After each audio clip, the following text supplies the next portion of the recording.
अस्सलाम वालेकुम नाज़रीन, सचवरा के साथ मैं हूँ आपकी मेज़बान महफिज़ चौधरी। यकीनन आप ठीक ठाक होंगे, खैरियत से होंगे, अपने प्यारों के साथ होंगे और अपनी खूबसूरत सुबह का आगाज़ भी कर चुके होंगे। आपकी सुबह को मज़ीद खूबसूरत, मज़ेदार और खुशगवार बनाने के लिए हम आपके साथ मौजूद हैं। चूँकि आज वीकेंड है, सैटरडे है, तो यकीनन अपनी फैमिली के साथ अपने इस दिन को इंजॉय कर रहे होंगे। तो आपके दिन को मज़ीद इंफॉर्मेटिव बनाने के लिए आज का मौजू हमारे लिए बहुत ही गौर व फिक्र का हामिल है और यकीनन आज के टॉपिक के ऊपर हमें सबको सोचने की, समझने की ज़रूरत है। तो बढ़ते हैं अपने आज के मौजू की जानिब, जिसके ऊपर आज हमने डिटेल बात करनी है, जिसकी अहमियत को उजागर करना है कि दूसरों की राय का एहतराम, इत्तेहाद में मावन। तो यकीनन जब हम राय की बात करते हैं तो हमें हमारे बुज़ुर्गों की, एक्सपीरियंस लोगों की बहुत ज़्यादा ज़रूरत होती है। अपनी जो तमाम शोबे ज़िंदगी है, तमाम मामलात ज़िंदगी है, उसमें आगे बढ़ने के लिए, उसमें कामयाबी हासिल करने के लिए, उसमें इत्तफ़ाक़ पैदा करने के लिए, इत्तेहाद पैदा करने के लिए। तो इस राय की जहाँ तक हम बात करते हैं और दौर हाज़िर की जहाँ तक हम बात करते हैं और अपनी यूथ की, अपनी नौजवान नस्ल की बात करते हैं, तो ये दूसरों की राय का जो एहतराम है, इसमें कहीं ना कहीं हमें फुक़दान दिखाई देता है। हमारा नौजवान जो है वो समझता है कि तमाम मामलात ज़िंदगी के बारे में जानता है, तमाम शोबे ज़िंदगी के बारे में जानता है, तमाम जो मसाइल है उनको हल करने की उसके अंदर ताकत है। तो यकीनन होनी भी चाहिए। लेकिन जब हम दूसरों की राय की बात करते हैं, जब आप किसी की राय लेकर ज़िंदगी में आगे बढ़ते हैं, तो यकीनन अप्स डाउन हर काम में हमें आ सकते हैं। तमाम जो मामलात ज़िंदगी हैं उसमें दरपेश मसाइल आ सकते हैं, लेकिन उसका सलूशन निकालना, उसको किस तरह आपने उन मसाइल का सामना करना है, किस तरह हल निकालना है, इसके लिए राय का होना बहुत ही ज़्यादा ज़रूरी है। तो आज हम डिस्कस करेंगे कि किस तरह हम दूसरों की राय का एहतराम कर सकते हैं, किस तरह दूसरों की राय लेते हुए हम अपनी जो मामलात ज़िंदगी हैं उसमें कामयाबी हासिल कर सकते हैं, किस तरह राय लेने के साथ साथ हमारे अंदर जो प्यार, मोहब्बत, इत्तेहाद है वो पैदा हो सकता है। हमारे अंदर जो एक बदअमनी की फ़िज़ा कायम हो चुकी है, हम दूसरों की बात नहीं सुनना चाहते, किसी की राय नहीं लेना चाहते, या अगर हम ये तसव्वुर कर लेते हैं कि दूसरों की राय हमें नहीं लेनी, दूसरों की बात हमने नहीं सुननी, लेकिन अपनी राय का इज़हार करना चाहते हैं, अपनी बात मनवाना चाहते हैं, तो ये किस हद तक मामला दुरुस्त हो सकते हैं, किस हद तक हमारी ज़िंदगी में कामयाब साबित हो सकते हैं, या इसमें तवाज़ुन बरकरार रखने की कितनी ज़्यादा ज़रूरत है, इस पर भी आज इन डिटेल बात की जाएगी। और हमारी यूथ को किस तरह अवेयर किया जाए, किस तरह गाइड किया जाए कि आपने अपने कोई भी काम है, कोई भी मामलात ज़िंदगी है, आपकी इवन तालीम और तरबियत से लेके आपकी कारोबारी ज़िंदगी तक दूसरों की जो राय है वो कितनी अहमियत की आमिल है, और इसमें हमारे वालिदैन, हमारे टीचर, हमारे जो सोसाइटी है उसका क्या किरदार है, उस पर भी आज इन डिटेल बात की जाएगी। स्टूडियो में मेहमान हमारे साथ होंगे, उनका तारुफ करवाने से पहले हम बढ़ेंगे आज के वेदर की जानिब कि आज का मौसम हमें क्या इंडिकेट कर रहा है।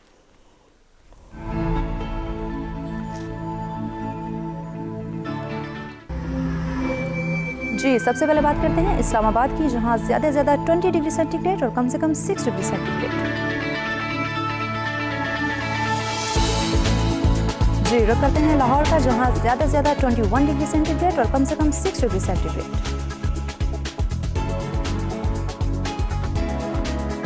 कुछ बात हो जाए कराची की, जहां ज़्यादा से ज़्यादा 28 डिग्री सेंटीग्रेड और कम से कम 14 डिग्री सेंटीग्रेड। जी, बात करते हैं पेशावर की, जहां ज़्यादा से ज़्यादा 20 डिग्री सेंटीग्रेड और कम से कम 5 डिग्री सेंटीग्रेड।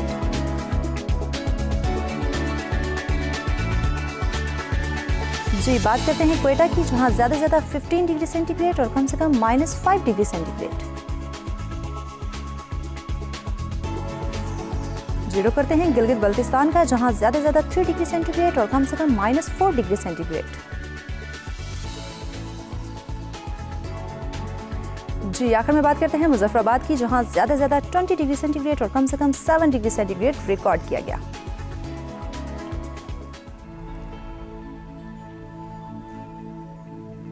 जी, वेलकम बैक नाज़रीन। ये जानिए आपने मौसम की सूरत हाल। हमेशा हम बात करते हैं कि जहां हम बदलते मौसम से लुत्फ़अंदोज़ होना चाहते हैं, अगर इसी तरह हम अपनी ज़िंदगी के मामलात को बदल लें, ज़िंदगी में जो मसाइल हमें दरपेश हैं अगर उनको हम डिस्कस करना शुरू कर दें, उनके सलूशंस निकालना शुरू कर दें, और सबसे ज़्यादा ज़रूरी अपनी ज़िम्मेदारियों को समझना शुरू कर दें, तो यकीनन इस मौसम के साथ साथ हमारी ज़िंदगी का मौसम भी खुशगवार हो जाएगा। अब बढ़ते हैं स्टूडियो में मौजूद अपने मेहमानों की जानिब, उनका तारुफ करवाते हैं ताकि जल्द अज जल्द अपने मौजू पर इन डिटेल गुफ्तगू का आगाज़ किया जाए। जी, सबसे पहले जिन्होंने हमें ज्वाइन किया, आप माहिर तालीम है प्रोफेसर इफ़त खालिद साहब, अस्सलाम वालेकुम।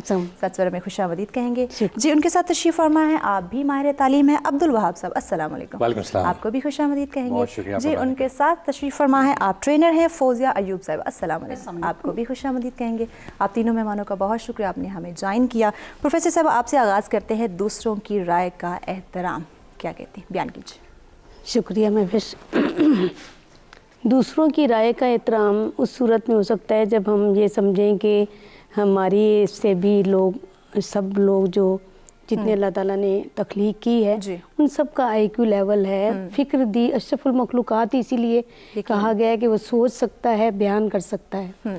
तो ज़ाहिर है कि हर शख्स जो साइंस कहती है कि यूनिक है अपनी हर चीज़ में, तो ज़ाहिर फ़िक्र में भी यूनिक होगा, राय में भी यूनिक होगा, मिजाज है, दूसरों की जो सारी माहौल है उसमें हर एक की अपनी राय है। तो राय बुनियादी हक है एक इंसान का कि वो राय रखे।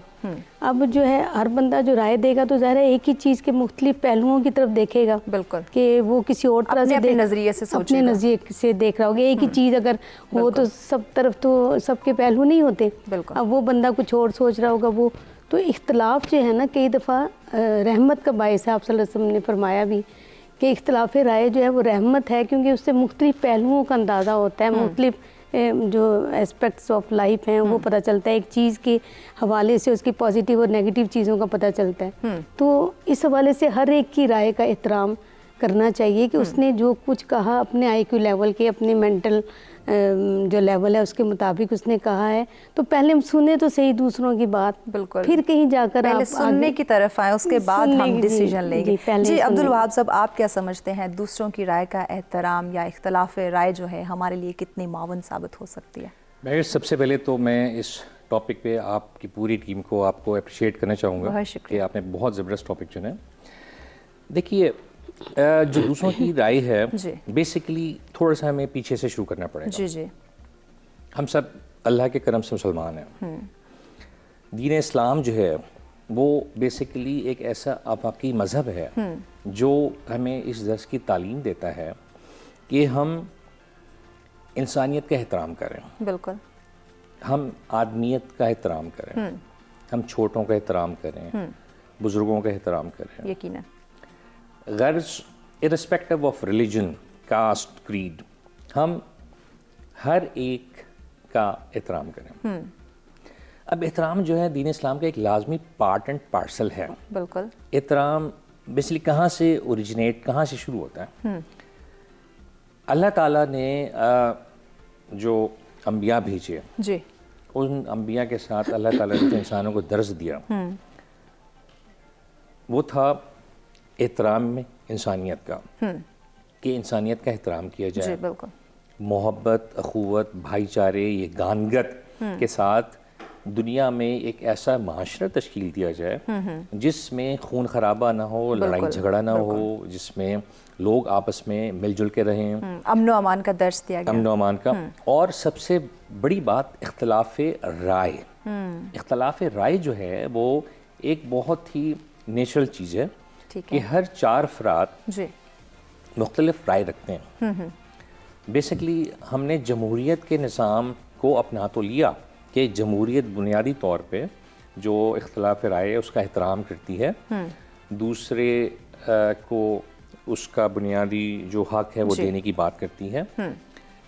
लेकिन हमने इस्लाम की रूह को भूल गए कि बेसिकली एहतराम आदमियत जो है, एहतराम इंसानियत जो है, एहतराम राय जो है जी, उसको पूरी तवज्जो दिए बगैर हम एक अच्छे माशरे की तश्कील कर ही नहीं सकते। बिल्कुल, आप एक माशरे में आपको हर ज़ुबान बोलने वाला, हर मज़हब से ताल्लुक़ रखने वाला, हर इलाके से ताल्लुक़ रखने वाला, हर रंगो नस्ल से ताल्लुक़ रखने वाला मिलता है। बिल्कुल, माशरे कैसे कायम होते हैं? माशरे कायम उस वक्त होते हैं जब एक दूसरे के लिए एहतराम हो, बिल्कुल, एक दूसरे को हम अकोमोडेट करें, यकीनन, इख्तलाफ राय होने के बावजूद हम बाहमी गुफ्तगू शनीद से एक ऐसे नतीजे में पहुँचें जहाँ पे हर फर्द को ये एहसास हो कि मेरी राय का एहतराम किया जाए। बिल्कुल। फौजी साहिबा, आप क्या समझती हैं कि दौरे हाजिर के अंदर दूसरों की राय का एहतराम करना, दूसरों की राय सुनना, समझना कितना ज़रूरी है और कितना मुफीद हमारे लिए साबित हो सकता है?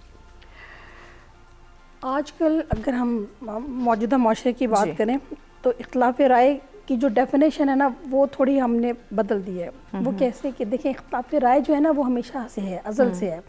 अल्लाह ताला ने इंसान को एक चीज़ अता की, मर्ज़ी। एक्सेप्टेंस और रिजेक्शन का हक दिया है। जब इंसान को मर्जी करने का इख्तियार है तो इसका मतलब है कि इख्तिलाफ राय जो है वो उसकी एक बुनियादी सलाहियत है, उसका एक बुनियादी हक भी है, आईनी हक भी है और एक फितरी अमल है। ये पॉलिसी के अंदर रह के लोग ठीक है, वो कौन सी तरजीहात है, कौन सी पॉलिसीज है, इस पे भी हम आगे चल के आपसे इन डिटेल बात करेंगे। चूंकि वक्त हो जाता है ब्रेक का, हमारे साथ रहिएगा।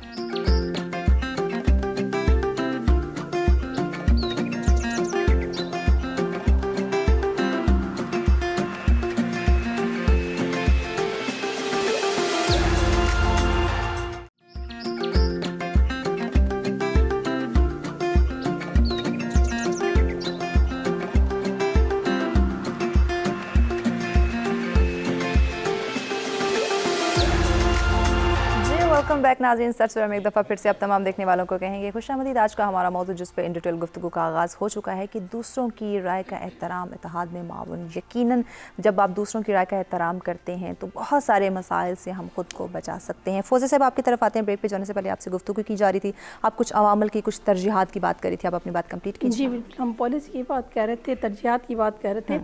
तो हर ऑर्गेनाइजेशन की अपनी तरजीहात होती हैं, अपनी पॉलिसीज़ होती हैं, जिसकी बिना पर उसका दूसरी ऑर्गेनाइजेशंस के साथ, इदारों के साथ, दूसरे मसलक के साथ इख्तिलाफ हो सकता है।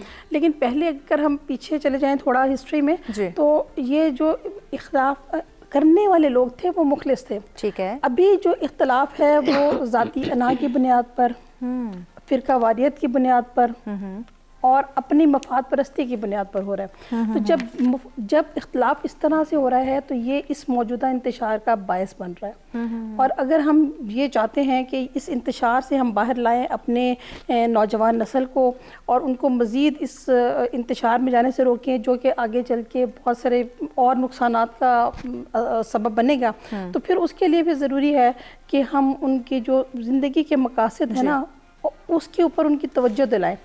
क्योंकि इस वक्त का जो नौजवान है, इस वक्त का जो माशरा है, इस वक्त के जो ख़ानदान है, इस वक्त की जो ऑर्गेनाइजेशन इवन जो हैं, उनमें जो जिस चीज़ की कमी आ गई है ना वो है मकसदियत की। गोल नहीं है, गोल नहीं, विजन सेट नहीं है कि हमने आगे करना क्या है। लोगों के पास विजन्स नहीं है, इस नौजवान नस्ल के पास विजन नहीं है, हमारे लोगों के पास विजन नहीं है। वो बस ज़िंदगी को गुजार रहे हैं, खाया पिया कमाया, बिजनेस डेवलप किया, बस ज़िंदगी गुजर रही है। तो जब ये नहीं है तो फिर वो उस तरह से जो अपने अपने मफादात की दौर में बर्दाश्त का जो लेवल है और एक्सेप्टेंस का लेवल है वो कम होता जा रहा है, कम होता दिखाई दे रहा है। अपने अपने मफादात की दौर में दूसरों को बर्दाश्त करने का जो मादा है उसको दोबारा से डेवलप करने की ज़रूरत है। यही वजह के बर्दाश्त नहीं और मौसम एक बदअमनी की फ़िज़ा हमें नज़र आ रही है। प्रोफेसर साहब आपकी तरफ आते हैं, हमारी नौजवान नस्ल का इस वक्त कोई विजन नहीं है, कोई गोल नहीं है, उनको अपने मकसद का पता नहीं है। तो जब तक ये चीज़ें उनकी क्लियर नहीं होंगी वो कैसे दूसरों की राय लेंगे, किस तरह दूसरों की राय का एहतराम करेंगे? जी असल में ये कि ये घर से ही शुरू होती है, अव्वल केश और बाद दरवेश।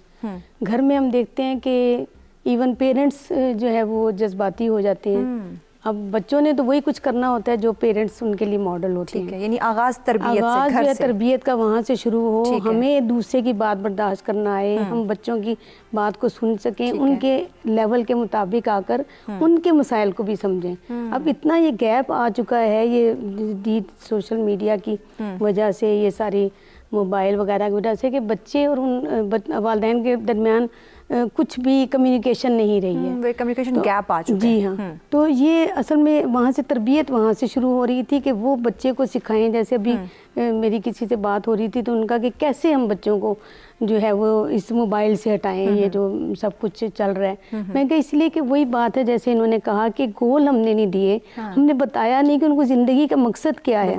और खाओ पियो और मर जाओ तो वही एनिमल लाइफ ही होगी ना।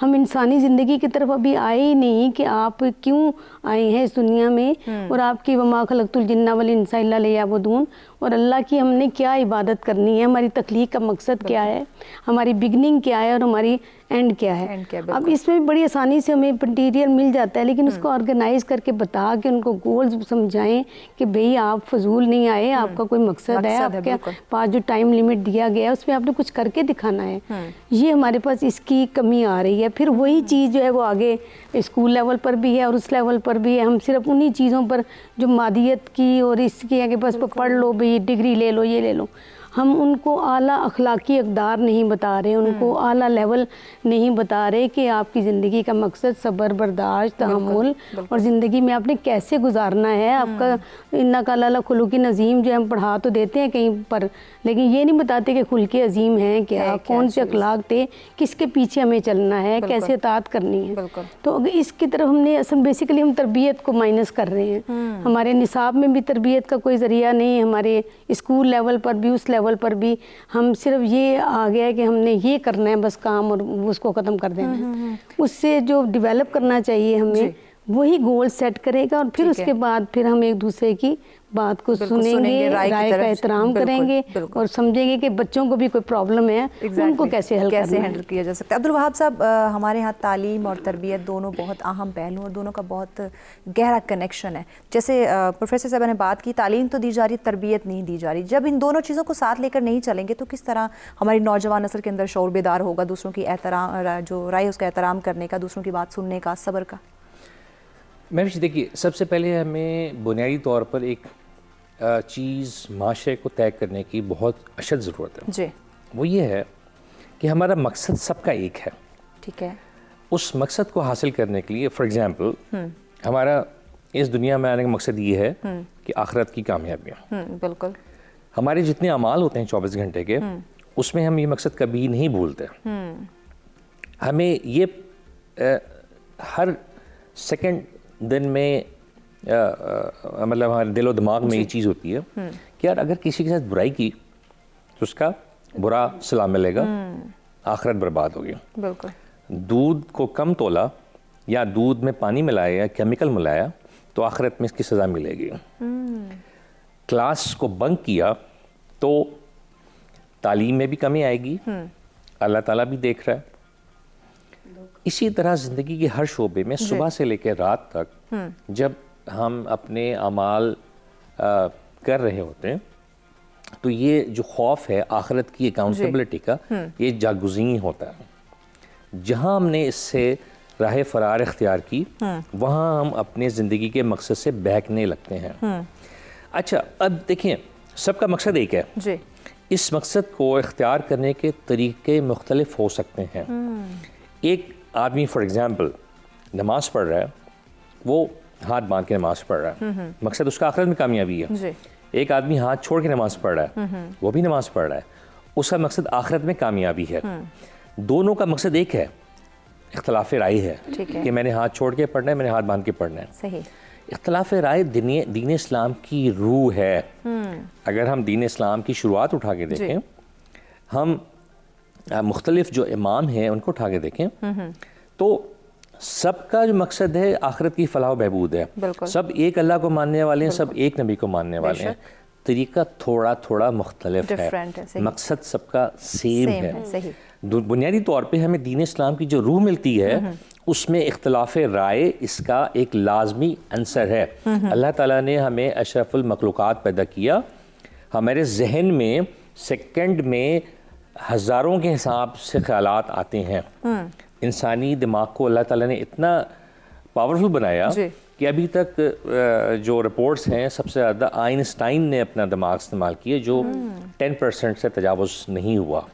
तो आप इससे अंदाज़ा लगाएं कि अगर किसी दिन इंसान 20% इस्तेमाल करने के काबिल हो गया तो हम कायनात को मुसख्खर करने के किन स्टेजेस पर होंगे। यकीनन। तो मसला सिर्फ यही है, हमें अपनी नई नस्ल को ये बावर कराना है, साथ साथ हमें अपने आप को बावर कराना है कि हम आपस में एक दूसरे से लाख इख्तलाफात रखें मगर उनको हमारे रवैयों में नहीं छलकना चाहिए। बिल्कुल, बिल्कुल। फिक्री इख्तलाफ, नज़रियाती इख्तलाफ हर एक का बुनियादी हक है, बिल्कुल ऐसे। लेकिन इस इख्तलाफ को हमारे बाहर के रवैयों पे असरअंदाज नहीं होना चाहिए।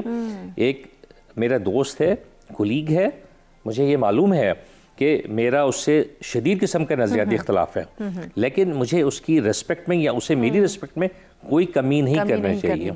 हमें एक दूसरे को जो हम मोहब्बत करते हैं वो मोहब्बत वही रहनी चाहिए, ये सोचते हुए कि इसकी भी मंजिल वही है, मेरी भी मंजिल वही है। अगर आज मैं इसे बोझ रखूँगा, आज मैं इसे नाद रखूँगा, आज इसे दुश्मनी रखूँगा, तो इसका कुछ नहीं जाएगा, बिल्कुल बर्बादी मेरी होगी। बिल्कुल, बिल्कुल। क्योंकि मुझे जो मैनुअल मिला हुआ है, कुरान शरीफ हमारा मैनुअल है, कुरान शरीफ में कहीं एक जगह पे नहीं लिखा कि अगर तुम्हारा किसी से कोई इख्तलाफ है तो तुम्हें उससे बोझ, अनाज, झगड़ा या उसका खून बहाने का इख्तियार दिया गया है। अनफॉर्चुनेटली मुझे ये कहने दें, जो कि कहना बनता नहीं है, लेकिन दुनिया का बेहतरीन मज़हब इस वक्त बदतरीन लोगों के हाथ में आ गया। हमने अखलाकियात को पसे पुश डाल दिया, हमने अपना जो मज़हब की बुनियादी असास थी उसको भूल चुके। बिल्कुल कलमा गो होने के बावजूद कलमे की सरीहन खिलाफ वर्जी करना हमारा 24 घंटे की ज़िंदगी के शार में आता है। सही।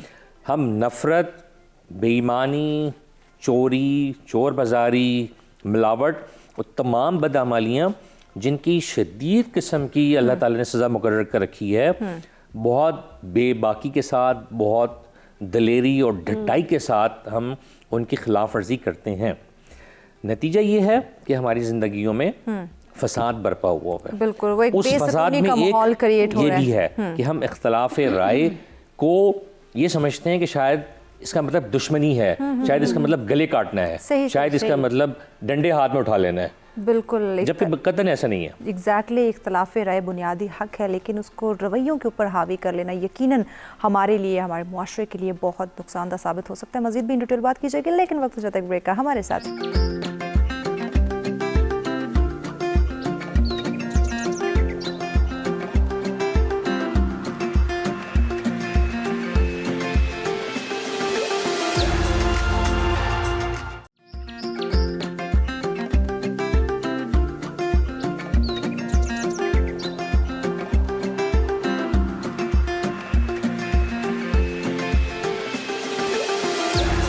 वेलकम बैक नाज़रीन। सच में एक दफ़ा फिर से आप तमाम देखने वालों को कहेंगे खुशामदीद। आज का हमारा मौजू जिस पर इन डिटेल गुफ्तगू का सिलसिला जारी है कि दूसरों की राय का एहतराम इत्तेहाद में मावन। यकीनन हमें दूसरों की राय का एहतराम करना चाहिए, हमें अपने दूसरों की बात सुननी चाहिए। जब तक हम दूसरों की सुनेंगे नहीं, हमें हमारे प्रॉब्लम के सलूशन जो हैं वो नहीं मिलेंगे। फौजी साहब, आपकी तरफ आते हैं।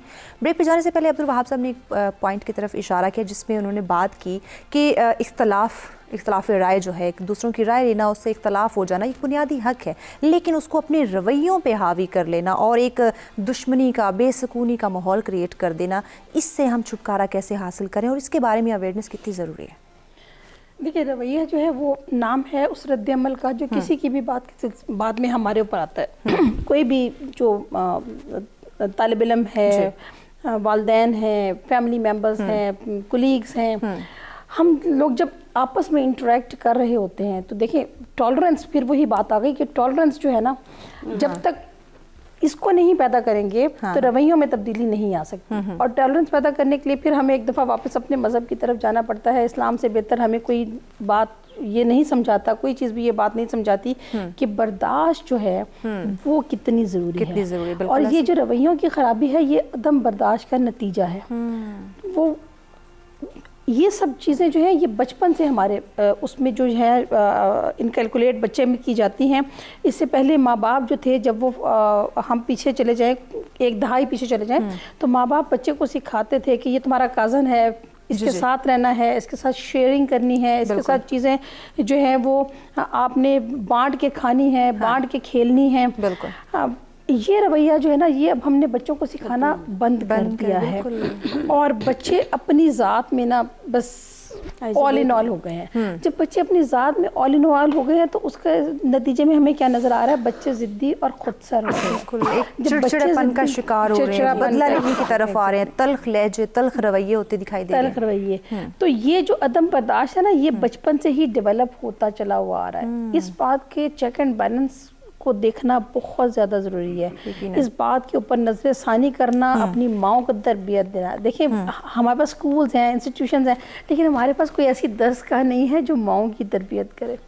ये जो फकदान आ रहा है ना, बेसिकली चूँकि हमारी फैमिलीज देखें, हम पहले ये होता था कि कोई बड़े बुज़ुर्ग होते थे या आप हर ख़ानदान के किसी बुज़ुर्ग के साथ, किसी मेंटर के साथ एक अलाइनमेंट होती थी। वो मेंटर आते थे, वो बैठते थे, वो उस ख़ानदान के लोगों से बातचीत करते थे, लोग अपने मसाइल भी उनसे डिस्कस करते थे। वो अपने इल्म तजर्बे की बिना पर कुछ अच्छी पॉजिटिव बातें उनकी पर्सनैलिटी में इनकलकुलेट कर देते थे। उनके साथ बैठने से इंसान बहुत कुछ सीखता था। बिल्कुल।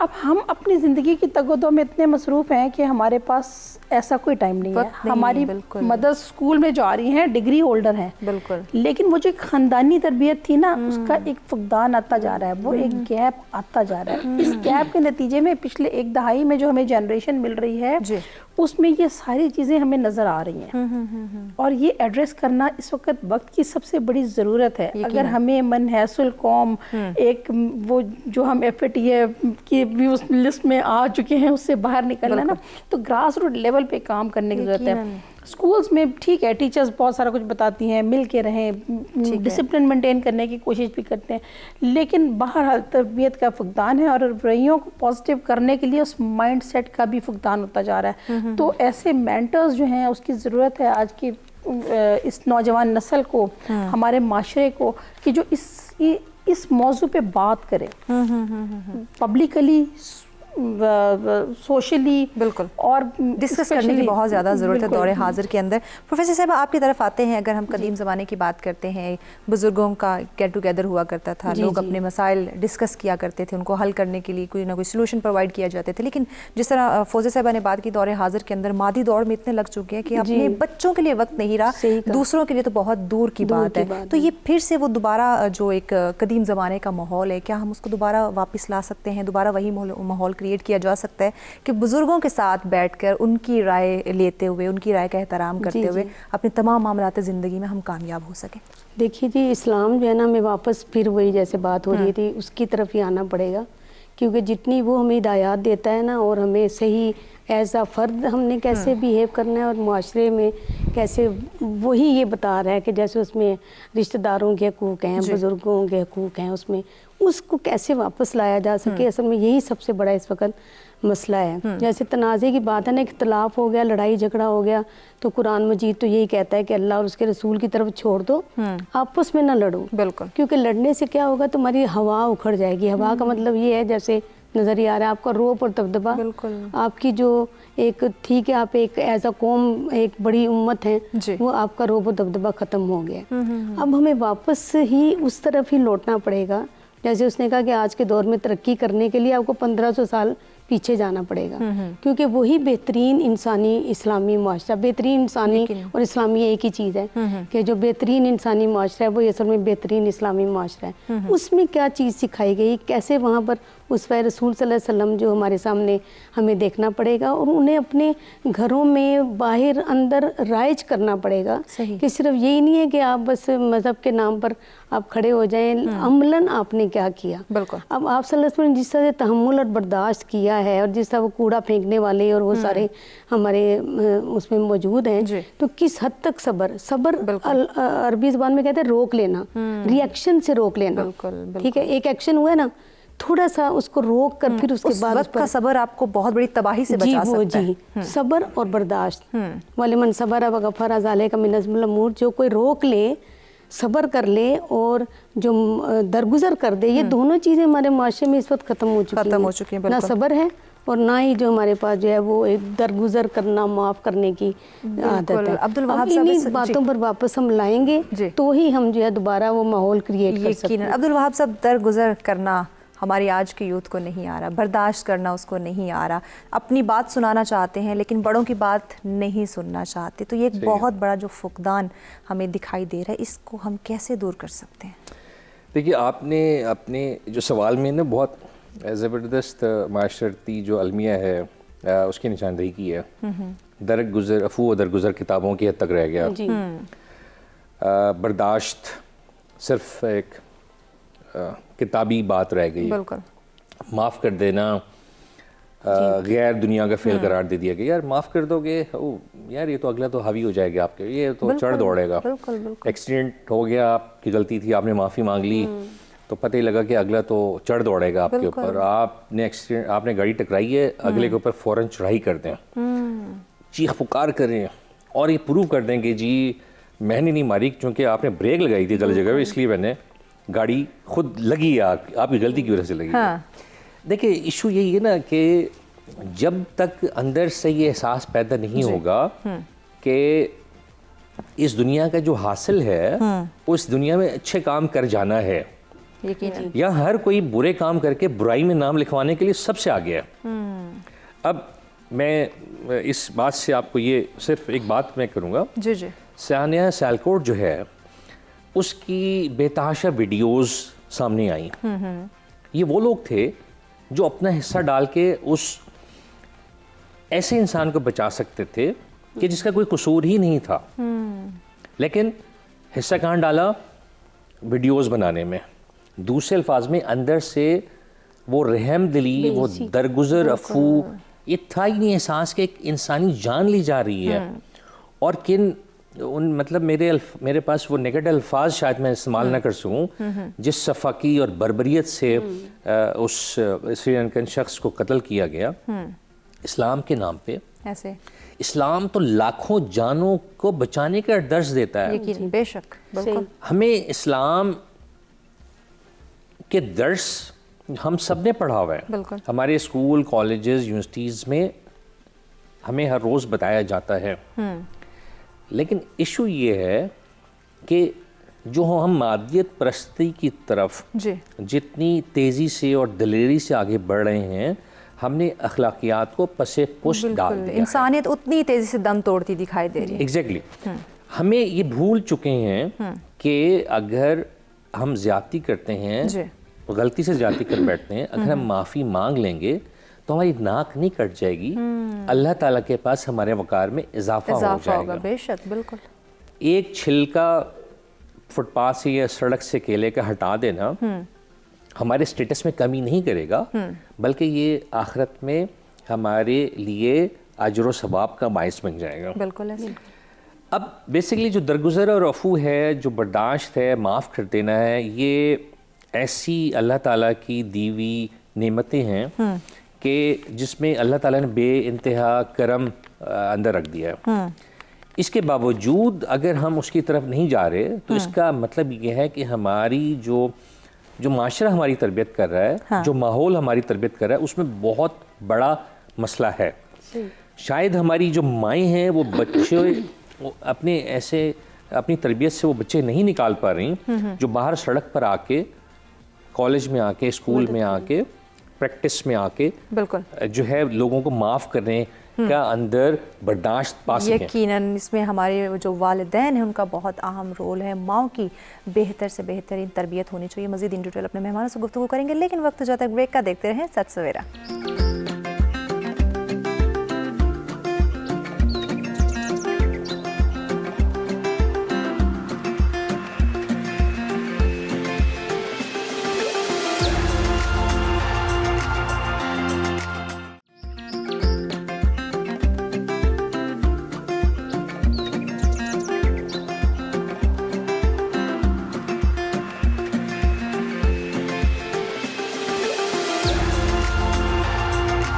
वेलकम बैक नाज़रीन, सच में एक दफ़ा फिर से आप तमाम देखने वालों को कहेंगे खुशामदीद। आज का हमारा मौजूद जिस पर इन डिटेल गुफ्तगू का सिलसिला जारी है कि दूसरों की राय का एहतराम इत्तेहाद में मावन। यकीनन जब हम दूसरों की बात सुनते हैं, दूसरों की राय सुनते हैं, उसका एहतराम करते हैं, सब्र व बर्दाश्त के साथ, तहम्मुल के साथ अगले की बात सुनते हैं, तो यकीनन उसमें हमारे लिए बेशुमार फ़वाइद मौजूद हैं। इस पर इन डिटेल गुफ्तगू करने के लिए स्टूडियो में मेहमान हमारे साथ मौजूद हैं। प्रोफेसर इफ़त खालिद साहिबा हमारे साथ हैं, अब्दुल वहाब साहब हमारे साथ हैं और फौजिया अयूब साहब हमारे साथ हैं। आप तीनों मेहमानों को बहुत शुक्रिया, आपने हमें ज्वाइन किया हुआ है।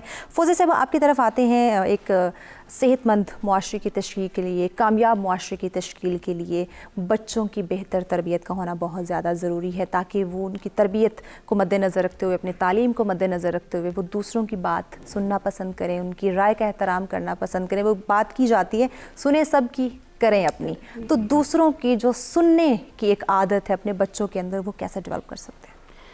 बात फिर जो है वो तरबियत पे आ जाती है, और तरबियत के साथ बात फिर जो है वो एक दफ़ा दोबारा मकसदियत पे और माओं की तरबियत पे आ जाती है।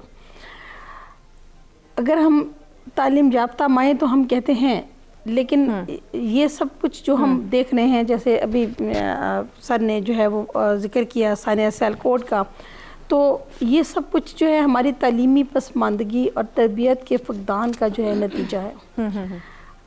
बच्चों के अंदर बर्दाश्त पैदा करने के लिए सबसे पहले बच्चों का जो अल्टीमेट विजन है ना, उसके ऊपर काम करने की ज़रूरत है। हम बच्चों को अल्टीमेट विजन क्या देते हैं, इतना ग्रेड आना चाहिए, उसके कज़न के नंबर इतने आ गए हैं, तुम्हारे क्यों नहीं आए। हम कभी ये नहीं कहते कि देखा वो बोलता कितना अच्छा है, वो कितना आहिस्ता से बोलता है, उसने फलां बंदे की इस तरह कैसे मदद की। बिल्कुल बिल्कुल, ये वो सारे छोटे छोटे जुमले हैं। ये कोई बहुत बड़ा लेक्चर नहीं है जो हमने अपने बच्चों को देना है। ये वो छोटे छोटे जुमले हैं, जब आप बोलते रहते हैं तो लाशऊर में ये जम होते रहते हैं।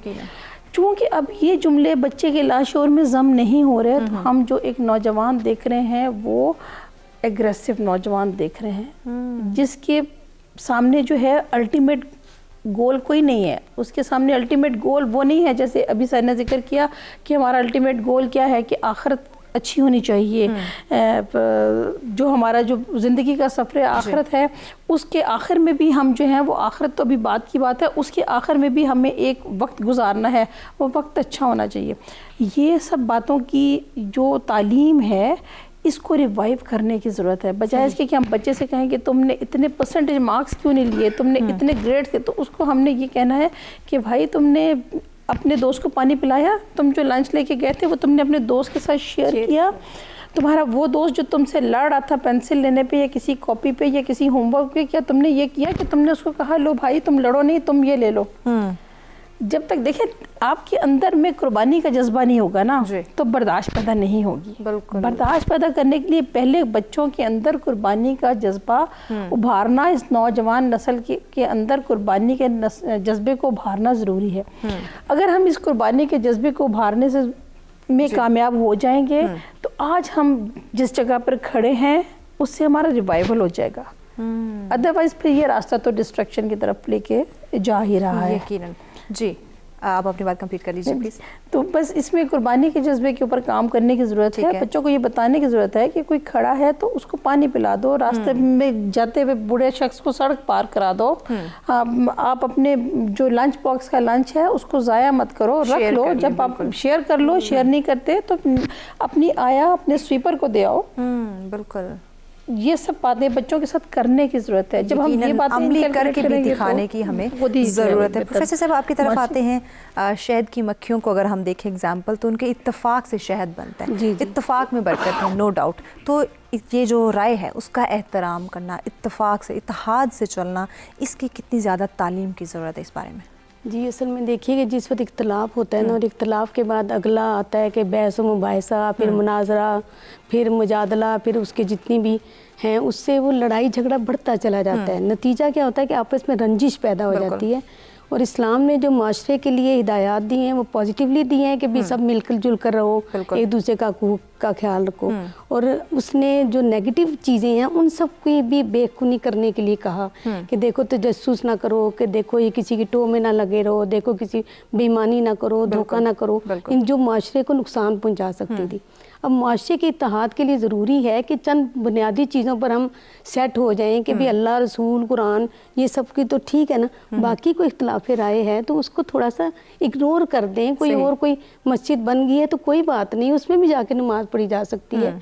बेसिक चीज़ें हमें और हमारे उलमाए कराम को भी और हमारे सारे उनको ये चाहिए कि कुछ बेसिक चीज़ों पर इकट्ठे हो जाएं, ठीक है, और कहें कि भी इन पर जो है ना कोई बात नहीं होगी और सब मुसलमान हैं और सब अपने अपने दीन का और अपनी अपनी कब्र के सारे जो जिम्मेदार हैं। हमारे यहाँ वो इतनी एग्रेशन और शिद्दत पसंदी और ये जो आ गई है ना, इस्लाम तो इत्तदाल का दीन है, बेशक सीन लाम मीम बुनियादी तौर पर अमन सुकून और ठंडक का दीन है। हमने उसको जो है वो बदमनी और नफरत का दीन बना दिया और फिर सिर्फ अपने मुल्क में ही नहीं बल्कि सारी दुनिया में ही हम एक गलत मिसाल बनकर रह गए, जिनको सबसे बेहतरीन मिसाल होना चाहिए था। तो माशरे की आपस में रखने के लिए ज़रूरी है कि इन चीज़ों को जो हमारी अखलाकी वैल्यूज़ हैं उनको डेवलप किया जाए, उनके लिए किसी तरीके से किसी मीडिया के ज़रिए से और किसी तरीक़ों से डेवलप की जाए अखलाकी इक़्तिदार। जैसे उन्होंने कहा कि इसार और कुर्बानी और एक दूसरे को बर्दाश्त करना, सब्र, इसका कहाँ पर तालीम दी जा रही है? कहीं भी नहीं दी जा रही। तो वो माशरे के इत्तेहाद के लिए बड़ा ज़रूरी है कि हम आपस में मिलजुल कर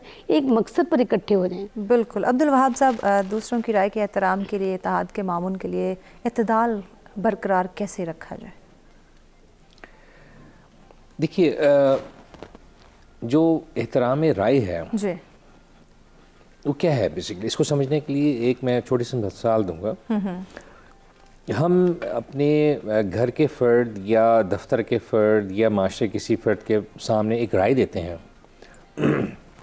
अगर वो राय को गौर से अगला सुने, उसके जो मुस्बत पहलू हैं उस पर अच्छा रिस्पॉन्ड करे, अगर उसमें कोई नेगेटिविटी है तो हमें अच्छे तरीके से समझाए वो, और हमें कायल करे कि अगर इसको आप थोड़ा सा साइड पे कर दें तो आपकी जो प्रपोज़ल है वो ज़बरदस्त है। बिल्कुल।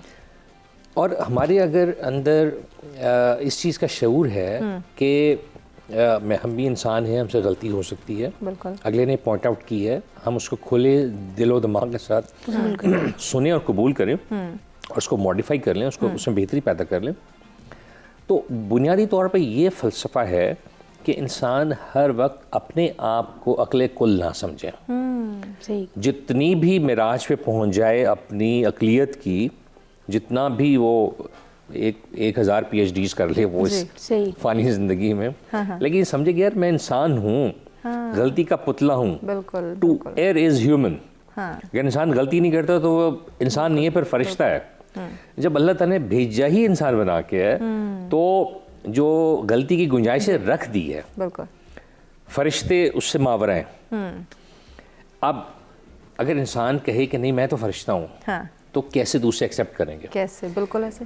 जब हम दूसरों की राय को मेनो अन एक्सेप्ट उस तरह नहीं करते तो हमारी राय कैसे एक्सेप्ट की जाएगी? बिल्कुल। हम क्यों नहीं ये बात समझते, हम क्यों नहीं अपने दिलो दिमाग में ये बात बिठाते कि हम जो बात करेंगे उसमें कुछ इख्तलाफ आ सकता है, बिल्कुल ऐसे। और हमें इसे कबूल करना है।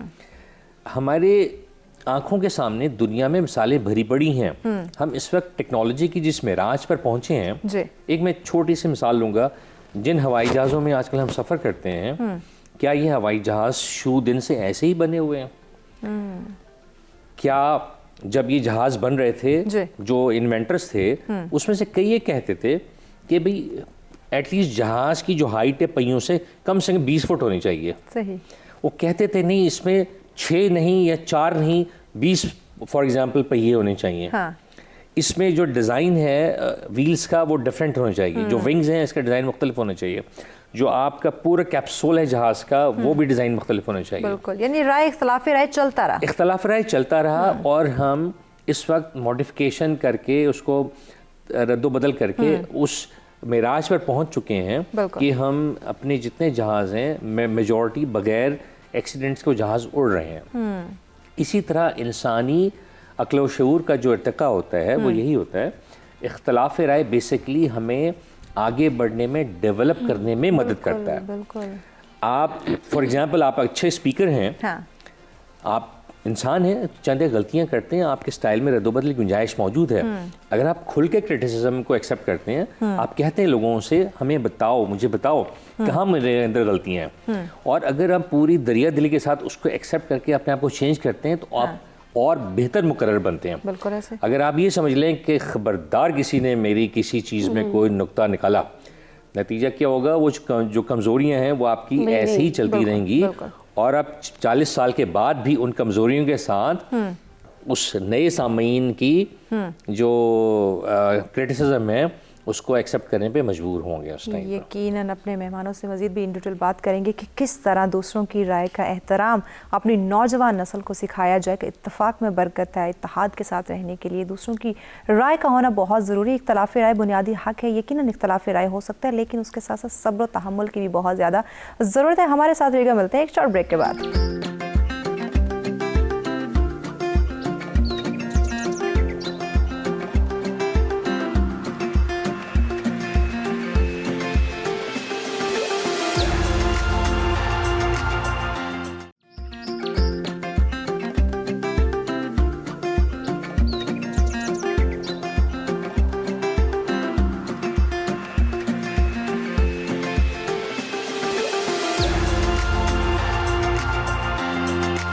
वेलकम बैक नाज़रीन। सरसरा में एक दफ़ा फिर से आप तमाम देखने वालों को कहेंगे खुशामदीद। आज का हमारा मौजूद जिस पर इंडिविजुअल गुफ्तगू का सिलसिला जारी है कि दूसरों की राय का एहतराम, इत्तेहाद में मावन। यकीनन हमें दूसरों की बात सुननी चाहिए सब्र तहम्मुल के साथ, बर्दाश्त के साथ। और यकीनन जब हम एक्सपीरियंस लोगों की, इवन हमसे छोटे भी कभी कभी बहुत अच्छी राय दे देते हैं, तो किसी की बात सुनने में हमारी भलाई हो सकती है। तो जो राय का एहतराम है वो करना और उसको समझना, उसको सीखना हमारी ज़िंदगी का दौर हाज़िर के बहुत ही अहम ज़रूरत है।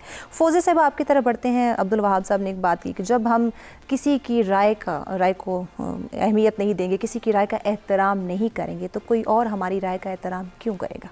देखिए, ये तो बिल्कुल एक फितरी बात है। जब आप किसी की बात को नहीं सुनेंगे, किसी की बात को नहीं मानेंगे या उसको पॉजिटिवली नहीं लेंगे, तो फिर जाहिर है ये एक फितरी सा रिएक्शन है। To every action there is an equal and opposite reaction. तो ये तो बिल्कुल एक ऐसी बात है कि जो बिल्कुल ऐसे जाहिर है जैसे ये दिन और रात और ज़मीन और आसमान के। अगर हम किसी की बात नहीं मानेंगे तो एक नेचुरल रवैया, एक फितरी रवैया है कि दूसरा भी हमारी बात नहीं मानेगा।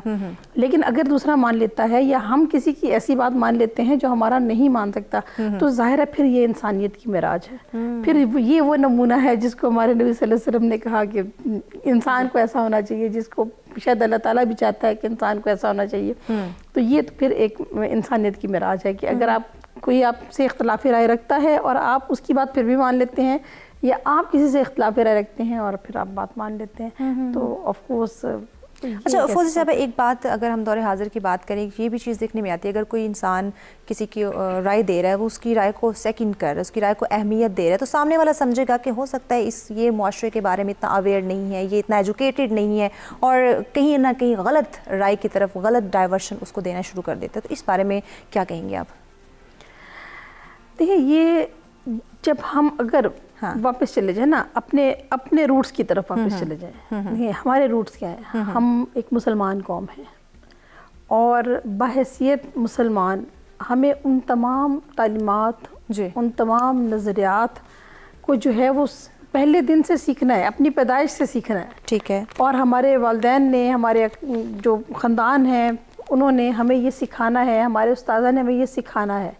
तो हमें तो इन सारी चीज़ों से निपटने का तरीका एक ही है कि आप अपने ग्रास रूट की तरफ वापस जाएँ, अपने रूट्स की तरफ वापस जाएँ, अपने आपकी जो तालीमात इस्लाम ने दे दी हैं, जो नबी सल्लल्लाहु अलैहि वसल्लम फरमा गए हैं, बिल्कुल, जो कुरान और हदीस से सब भी है और उसमें लिखा भी है, और मुख्तलिफ उलमा और फ़ुक़हा मुख्तलिफ अदवार में उसके ऊपर बात करते रहे हैं। ऐसी बात नहीं है कि ये बात एड्रेस नहीं हुई। देखें, इख्तलाफ़ राय को और डिस्कशंस को बहुत अच्छा सा एड्रेस करते दिखाई देते हैं हमें इमाम गज़ाली। बाकायदा उनके कुछ नकात मौजूद है इस बात के ऊपर, यानी इख्तलाफ़ राय उस दौर में भी होता था, और उसको ताकि वो किसी लड़ाई झगड़े का बायस ना बने, ताकि वो माशरती अदम बर्दाश्त का बायस ना बने। तो इमाम गज़ाली ने इसके ऊपर एक पूरी बहस की हुई है, उनका एक पूरे मनाज़रे की पूरी तफसीलात जो हैं वो मौजूद हैं। ठीक है।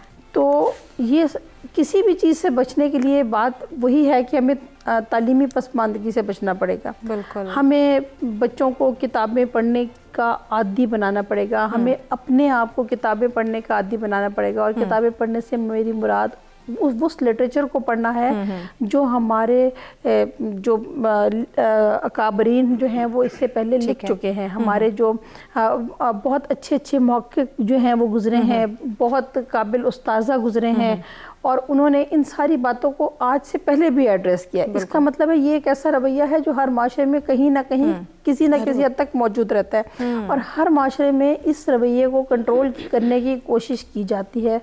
और उस ज़माने के जो उस्ताज़ा कराम हैं, उस ज़माने के जो मेंटर्स हैं, इन बातों को एड्रेस करते रहे हैं और लोगों तक पहुंचाते रहे हैं। तो इन बातों को अगर हम एड्रेस करते हुए चलेंगे तो कोई भी किसी को गलत राय की तरफ लेके नहीं जा सकता। यकीनन आपकी तरबियत मुकम्मल हो, आपकी तालीम मुकम्मल हो। तालीम से मेरी मुराद जी हमारी वो बुकिश एजुकेशन नहीं है। ठीक है। तालीम से मेरी मुराद वो तालीमात हैं जो हमारे दीन का हिस्सा हैं। ठीक है।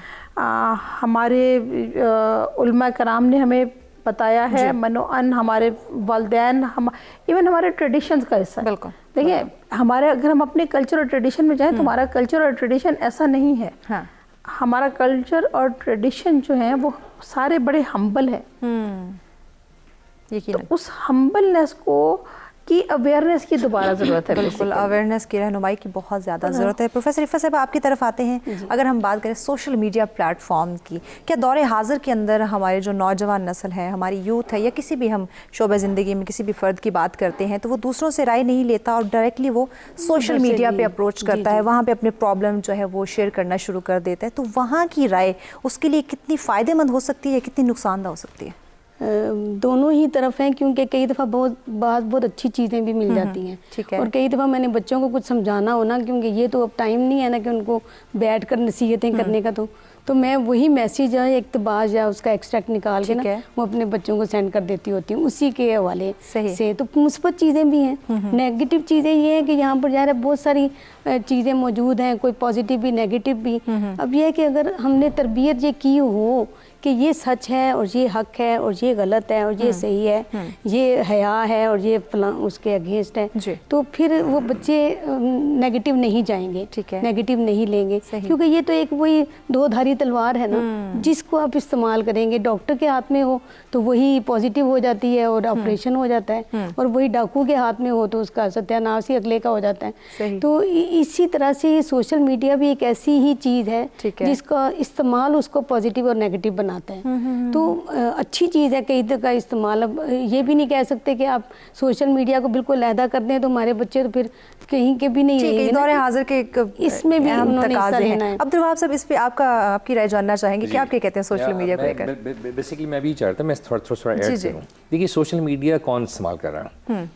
सोशल मीडिया में जो मेजॉरिटी है वो नौजवान नस्ल है। बिल्कुल। नौजवान नस्ल जिन इंस्टीट्यूशन से आ रही है, तालीम तो बेतहाशा है। हाँ। तरबियत नहीं है। तरबियत क्यों नहीं है? बुनियादी दर्जगाह घर, माँ बाप सामने बच्चों के लड़ते झगड़ते रहे, इख्तलाफ राय में एक दूसरे को इल्ज़ाम देते रहे। कभी बच्चे को ये फील नहीं हुआ कि घर में जो फैसले होते हैं वो बाहमी इत्तफाक, एक दूसरे के इख्तलाफ राय को सुनने के बाद एक नतीजे पे पहुंचने के रद्द-ए-अमल के तौर पर फैसले होते हैं। बच्चा वो ऑब्ज़र्व कर रहा है। क्लास में जब जाता है, असातिज़ा विद ड्यू रिस्पेक्ट एंड माजरत, बहुत सारे असातिज़ा हिटलर बने हुए होते हैं। कहते हैं बस जो मैंने कह दिया वो आखिरी फैसला है। बिल्कुल ऐसा ही होता है, सदियों से ऐसा ही होता रहेगा। बच्चे को इख्तलाफ राय का मौका दिया नहीं जाता। बच्चे की समझ ही नहीं आती उसे कि बेसिकली इख्तलाफ राय है क्या चीज़। इख्तलाफ राय के बाद किसी नतीजे पे पहुंचना वो क्या होता है। अच्छा, हमारी जो मार्केटें हैं, हमारे दफातर हैं, हमारी फैक्ट्रियां हैं, हमारी सड़कें हैं, इसमें ज़हनी तौर पे, माशी तौर पे परेशान हाल लोग जब इंटरेक्ट करते हैं, तो वो ज़हनी कर्ब, माशी इब्तला, टेंशन्स, घरों के झगड़े, बाहर के झगड़े, वो इकट्ठे होके एक ऐसी खिचड़ी बनाते हैं कि अगर आप उसको एनालाइज करने बैठे तो शायद आप खुद ही भी 3-4 घंटे के बाद बीमार जहन के साथ उठें कि यार मैं किधर फंस गया। अच्छा, अब ये तबका जब सोशल मीडिया पर आता है, नौजवान तबका खास तौर से, ये फौरन रिएक्शन शो करते हैं। आपने कहा कि फॉर एग्जाम्पल मेरा कसूर नहीं था, मेरी वालदा ने आज मेरी बहुत सरजनिश की, आपने ये कमेंट डाल दिया, आप बताएं सही हुआ गलत हुआ। 1000 बच्चा फौरन आएगा, ये माएँ होती बुरी हैं, माएँ ये होती हैं, माएँ वो होती हैं, माओं की बात सुननी नहीं चाहिए। शायद एक उठ के अगर गलती से कह दे कि माओं के पीछे, कहने के पीछे कम से कम 40-45 साल का एक्सपीरियंस होता है। वो जो बात करती हैं तजुर्बे की बात करती हैं। अगर वो तुम्हें ये कह रही हैं कि अपनी जो आईडी है उस पर तस्वीर मत लगाओ, फैमिली की फोटोग्राफ्स मत शेयर करो, सोशल मीडिया पे भी ऐसे नेगेटिव माइंडेड लोग बैठे हैं कि वो एक तस्वीर वहां से डाउनलोड करके आपकी जिंदगियों को बर्बाद कर सकते हैं। तो आजकल की लड़कियां ये नहीं समझती। दोस्तियां होती हैं, जो नेगेटिव माइंडेड मेल मेंबर्स वहाँ मौजूद हैं, फौरन तस्वीरों की फरमाइश करते हैं। और बहुत सारी केसेस में प्राइवेट तस्वीरों की फरमाइश करते हैं, जिसको बाद में उनको ब्लैकमेल करने के लिए इस्तेमाल करते हैं। सोशल मीडिया एक ऐसी दोधारी तलवार है। अगर पॉजिटिव शख्स बैठा है तो एक बहुत अच्छा जी। ओपिनियंस का की एक्सचेंज का प्लेटफॉर्म है ये। लेकिन अगर नेगेटिव बैठा है तो आप यूँ समझ लें कि आपने क्रिमिनल्स के डेन में हाथ डाल दिया कि जिसमें अगर आप खैर हो मतलब सही सलामत वापस आ गए तो समझ लें आपने बहुत बड़ा तीर मार लिया। सही। तो नतीजा ये है कि सोशल मीडिया की ओपिनियंस पे आप एतबार नहीं कर सकते। सही। खास तौर से उन लोगों की जिनका तजुर्बा ही कोई नहीं है। हाँ। अब अगर आप एक 22 साला मोटिवेशनल स्पीकर जो अभी आके शायद कुछ एजुकेशनल इंस्टीट्यूशंस में जाके 2, 4, 6, 8, 10 घंटे उसने बात की है, हाँ। उससे कहें कि शादी के नुकसानात क्या है, फ़वाइद क्या हैं, वो हो सकता है 2-3 घंटे का लेक्चर आपको दे दे। ठीक है। लेकिन क्या वो उन तजुर्बात से गुजरा है? नहीं गुजरा। तो सोशल मीडिया आजकल ज़्यादातर उन लोगों के हाथ में है जो तजुर्बात से खुद नहीं गुजरे, लेकिन वो मुबल्लिग बने बैठे हैं। बिल्कुल, आपकी बात को मज़ीद भी हम आगे बढ़ाएंगे, चूँकि ब्रेक की जानिब हमें बढ़ना है, हमारे साथ रहिएगा।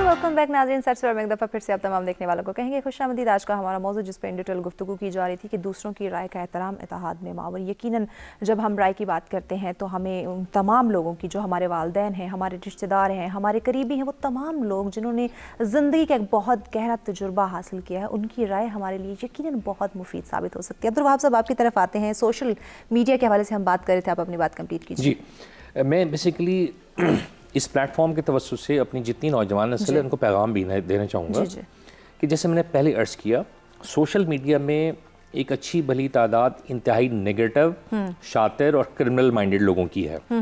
हमने उनसे बच के रहना है। बिल्कुल। आप देखें, अच्छा उसमें दुनिया जहान के लोग भी मौजूद हैं। आप पाकिस्तान में बैठे हुए ये समझ रहे हैं कि सिर्फ हम पाकिस्तानी माशरे से इंटरेक्ट कर रहे हैं, ऐसा नहीं है। बिल्कुल ऐसे। आपकी कोई एक गलत बात, आपकी कोई ऐसी अखलाक से गिरी हुई बात जो शायद आप गुस्से में करके फ़ौरन उस पर लिख जाते हैं, वो आपके लिए, आपकी कौम के लिए, आपके लोगों के लिए, आपकी फैमिली के लिए इंतहाई शर्मिंदगी का बायस बन सकती है। जिस तरह से हमने पहले कहा कि एहतराम राय बहुत ज़रूरी है। इशू यही है कि चूँकि वो हमारी नौजवान नस्ल उससे अवेयर ही नहीं है, तो जाके फॉर एग्ज़ाम्पल अपना कोई कमेंट देते हैं और आगे से नेगेटिव कमेंट आता है, तो बेहतरीन हल ये होता है खामोशी इख्तियार कर ली जाए। अगर आपके अंदर वो हिस्स नहीं है कि हमने इस इख्तिलाफ राय को बर्दाश्त करते हुए मकसदियत की तरफ बढ़ना है, जो भी गुफ्तगू हो रही है उसके कॉन्क्लूजन पॉजिटिव निकालना है, वो होता नहीं है। नतीजा ये होता है, आप सोशल मीडिया पे जाके किसी भी हसास टॉपिक पे ट्रेल ऑफ मैसेजेस देखें तो पता लगता है एटलीस्ट 400-500 लोग उतने ही मैसेज के साथ लड़ झगड़ के बस गले काटने बाकी रह जाते हैं, क्योंकि वो सोशल मीडिया पे कर नहीं सकते। अदरवाइज गुफ्तगू का एंड यही होता है। हाँ। तो चीज़ यही है कि हमें अपने एक एवरेज फ़र्द को, जिस तरह हमारे मौजूद पार्टिसिपेंट्स ने कहा कि राइट फ्रॉम द बिगिनिंग घर से दरसगाह बनाना है कि बच्चों में एहतराम राय का करना, और उसके बाद मकसदियत की तरफ बढ़ना। बिल्कुल। स्कूल्स में हमें टीचर्स को रेफ्रेशर कोर्सेज करवाने चाहिए कि आपका जो तरबियत में पहला फ़र्ज़ है एहतराम राय सिखाना, दूसरों के मजहब को बर्दाश्त करना खंदा पेशानी के साथ, दूसरों की दूसरी ज़ुबान को बर्दाश्त करना, दूसरों की दूसरी जो छोटी मोटी ज़्यादतियाँ हैं उनको बर्दाश्त करना। बिल्कुल। हर वक्त टिट फॉर टैट की पॉलिसी मत अपनाना, गाली के जवाब में गाली ना देना। अनफॉर्चुनेटली इस्लाम ने हमने जितनी बातों से मना किया था। अच्छा, और मज़े की बात महविश में आपको एक और बताऊँ, let's get out of Islam. आप इस्लाम से थोड़ा बाहर निकलें। हम ये समझते हैं सिर्फ इस्लाम जो है ना हमें अच्छी तालीमात देता है। हमारे जितने आफाकी मजहब हैं, इलामी मजहब हैं, यहूदियत है, नसरानियत है, इस्लाम है, ये तीनों ये सिस्टर, ये कज़न्स हैं आपस में। ठीक है, हमारे इस्लाम इमर्ज हुआ है यहूदियत और ईसाइयत के साथ।